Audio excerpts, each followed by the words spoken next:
Dimi is back. Mohun Bagan কেন champion তারা আরো একবার প্রমাণ করে দিল। আজকে চেন্নাই এফসি কে মোহনবাগান ভাঁজে রাখিনি। চেন্নাই খেলছিল, আমি তো দেখতেই পাইনি। পুরো ম্যাচ 90 মিনিট পুরো মোহনবাগানকেই দেখতে পেয়েছি। মানে মোহনবাগান লাস্ট সিজন যেইখান থেকে ছেড়েছিল, এই সিজন ঠিক সেইখান থেকেই ধরেছে। 2 ম্যাচে 2টো জয়, ব্যাক টু ব্যাক। এখনো পর্যন্ত একটাও গোল কনসিড করেনি। গোল কনসিড তো দূরের কথা, এখনো পর্যন্ত মোহনবাগানকে সেরকম মানে নার্ভাস মুভমেন্টেও কেউ ফেলতে পারিনি। রাজত্ব করে মোহনবাগান আজকে চেন্নাইয়ের বিরুদ্ধেও জিতেছে। আমি সব থেকে খুশি ডিমির জন্য। ভাই, ডিমি ইজ ব্যাক। আজকে ডিমি যা খেলেছে, আমার জন্য man of the match Dmitry Petratos. যেইভাবে আজকে পাস দিয়েছে, মুভমেন্ট করেছে, একটা গোলও করেছে। ডিমি কিন্তু বলতেই পারি যে দুর্দান্ত পারফরমেন্স করেছে। আর আরো খুশি রবসান রবিনোর জন্য। লাস্ট ম্যাচ রবসান ভালো খেলেছিল। আশা করেছিলাম দিন বা দিন তিনি ইমপ্রুভমেন্ট করবেন নিজের খেলায়। আজকে কিন্তু রবসান নিজের খেলায় অনেক বেশি ইমপ্রুভমেন্ট করেছে।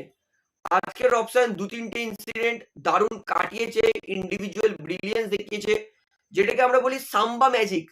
সেটা কিন্তু আজকে রবসানের পা দিয়ে আমরা দেখতে পেয়েছি। তার পাশাপাশি রবসান 2-4টে ইনসাইড কাট করে ভালো পাসও দিয়েছিল। তো মোহনবাগান, মোদ্দা কথা, চেন্নাই এফসি মোহনবাগানকে কোনো ট্রাভেল দিতেই পারিনি। মানে আজকে যদি বিশাল ক্যাপ ঘুমাতো, মানে নিজের গোল পোস্টের সামনে মাদুর পদুর পেতে, তাও গোল খেত না। মানে আমি আরো একবার বলছি, এই সিজনে কিন্তু চ্যাম্পিয়নশিপের দৌড়ে মোহনবাগান আর ইস্ট বেঙ্গল থাকবে। কারণ মোহনবাগান এই মুহূর্তে টেবিলে 2 নম্বরে। মোহনবাগানও দুটোর মধ্যে দুটো জিতেছে, কিন্তু মোহনবাগানের আর ইস্ট বেঙ্গলের গোল ডিফারেন্স 6, অর্থাৎ গোল ডিফারেন্সের জন্য কিন্তু ইস্ট বেঙ্গল একে। লোবেরার আজকে আমি প্রশংসা করবই, কারণ আমি কি চাই যে একটা সেট দল যখন খেলছে, সেট দলটাকেই খেলাক। যে জিনিসটা কোনোদিন ভাঙিনি, তাকে আবার নতুন করে জোড়ার কি দরকার আছে। একটাই আমি বলবো, মলিনার থেকে হতাশ থাকতাম যে তিনি প্রত্যেক ম্যাচে 4-5টা করে চেঞ্জেস করতেন, কিন্তু লোবেরা সেটা করেনি। এর আগের ম্যাচে যা খেলেছে আজকেও তাই খেলিয়েছে। ফলাফল মোহনবাগান ডমিনেট করেছে, দলটার মধ্যে আরো একটু বেশি কেমিস্ট্রি দেখতে পেয়েছি। তাই লোবেরার কিন্তু আমি প্রশংসা করব, এই কারণেই যে তিনি উইনিং কম্বিনেশনটা ভাঙেননি। তার পাশাপাশি মোহনবাগান উইং প্লেও আউটস্ট্যান্ডিং করেছে, মাঝখান ভেদ করেও খেলার চেষ্টা করেছিল লিস্টন কোলাসো, ডিবি পেট্রাটস, রবসান রবিনো। তো ওভারঅল মোহনবাগান একটা দারুণ ফুটবল উপহার দিয়েছে। আজকে অনেস্টলি বলছি, মোহনবাগানের গোল করা উচিত ছিল 4টে, সেই জায়গায় মোহনবাগান করেছে দুটো গোল মাঠেই ফেলে এসেছে। প্রথম গোলটা জেমি করেছে প্রথম হাফের অতিরিক্ত সময় 48 মিনিটে। একদম মানে তিনি কেন আইএসএল এর one of the finest finisher সেটা প্রমাণ করেছেন। ঠান্ডা মাথায় গোলকিপার এগিয়ে এসে জাস্ট সাইড দিয়ে বলটা প্লেস করে প্রথম গোলটা মোহনবাগানের জন্য জেমি করেছে। দ্বিতীয় গোলটা ডিমি করেছে।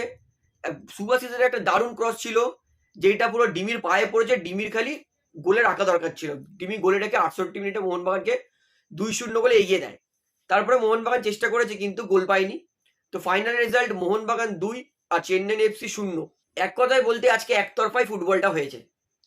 তো আমি তো দারুণ উপভোগ করেছি, এবং আমার জন্য man of the match DB Petratos. আপনার কেমন লাগছে ম্যাচটা, এবং আপনার জন্য ম্যান অফ দ্য ম্যাচকে সেটা আমাকে অবশ্যই কমেন্টে জানাবেন। তাহলে ভিডিওটা এখানে শেষ করছি। আশা করি ভালো লাগলে, তো ভিডিওটি ভালো লাগলে অবশ্যই লাইক করুন, কমেন্ট করুন, শেয়ার করুন, এবং চ্যানেল নতুন সবাইকে একটা অনুরোধ করে রাখবো, যেহেতু এখানে আপনার খেলার সমস্ত রকম আপডেটস পেয়ে যাবেন, তো অবশ্যই পাবলিক ভিউ কলকাতা চ্যানেলটিকে সাবস্ক্রাইব করে বেল আইকন প্রেস করে অল করে রাখবেন।